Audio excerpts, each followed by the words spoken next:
सबरिया दढ़िया जन बनाई बड़ी बढ़िया लागेला।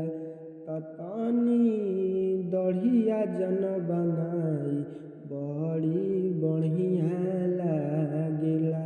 खेसारी लाल जो कि भोजपुरिया के बादशाह जाने जाते हैं, बता देना चाहते हैं दोस्तों कि खेसारी लाल का कोई भी सॉन्ग रिलीज होते ही एक दिन में मिलियन प्लस व्यू देखने को मिलता है। अब इनका कोई भी सॉन्ग मार्केट में धमाल मचा के जाता है, जैसे कि एक सॉन्ग जो कि बहुत अच्छा रिस्पॉन्स देखने को मिलता है। सबरिया दढ़िया जन बनाई बड़ी बढ़िया लागेला।